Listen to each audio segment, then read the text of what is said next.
Hello YouTube. I decided it's winter here, so I'm going to go ahead and start on some Jeep projects. I drove this thing quite a bit, bought it last year, drove it quite a bit, had to do a couple of things to it.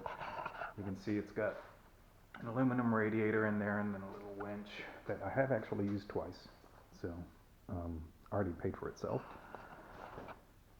And other than that, I put shocks on it. Just some Jeep Gabriels that I got from Rock Auto, and I fixed a little locking hub issue that I had, but I still have another locking hub issue where it will unlock itself just due to rotation, so I gotta take care of that. But yeah, other than that, over here, this was bondoed. You can see through the reflection where I fixed it, welded it together, and sealed that up. This was completely rotten, so it had been repaired, but not with weld at all. It was just riveted. So I fixed that and replaced this. So, oh, and I did do a carburetor on it too, carburetor and the Pertronics. So what I'm doing with it next is going to be disc brake conversion, and then a cheap, relatively cheap, TRE air locker, air compressor, and then upgraded 19 spline axles. So hopefully everything I need is here, and I'm going to fix an exhaust leak. That pipe that's in the Jeep doesn't have that pilot anymore, and it just leaks. So that's the plan. I'm going to get this thing up in the air. I'm also going to fix some oil leaks that it has. I think it has a transmission leak. I mean, even in the darkness, you can see just how bad it is. So I think it's got a transmission leak. It's pretty positive. It's got a transmission leak. I've filled the transmission with fluid, topped it off 3 times now. And then it has an engine oil leak too, I'm sure, hopefully just oil pan. I'm hoping it's not the rear seal.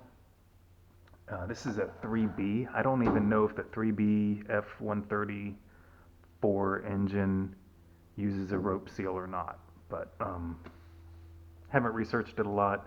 I'll know more once I get the transmission off. So yeah, the plan is disc brake conversion, air locker in the rear, upgraded axles in the rear, but not full floater. It's just stock replacement stuff. And then pull the transmission and transfer case out and pull the oil pan off, pull the timing cover off, new gaskets, some thin layer of ultra black on those.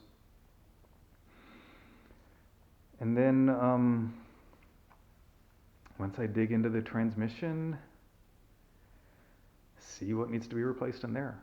My main plan with the transmission right now is to just replace the input bearing and replace that felt seal with a sealed bearing. I'm sure once I get in there, I'm going to find that synchros should be replaced and maybe the front oil slinger. I don't know. We'll see. So that's the plan. Just figured I would give an update. Oh, and then while I have it up there, I might fix these rust holes that a bit more permanently than I did here. We'll see. And maybe fix this hood. Somebody had a hood emblem on here, and the previous owner removed that, so it oil cans pretty bad because the return bend of these 2 pieces that are joined together was compromised there and there, but I think that's the one that does it. You can see it oil can because the return bend doesn't go all the way through. So probably drill that out, patch it, give it a return bend, give it more rigidity. And these are kind of pierce extruded. God, I don't know why people screw up hoods so bad. My Falcon was even worse than this. But anyway, rant over. I'll drill those out, patch those up, drill that out, patch that up, and then cut that out and do a couple of return bends, and then probably just plug that with some weld. And then maybe spray it with some epoxy primer, because it's pretty cooked. Pretty cooked right there. But it matches everything else that's going on with the Jeep. And then for Kyle, I do plan on repainting the front bumper over this winter. All right, so that's what's in my head. We'll see how it plays out.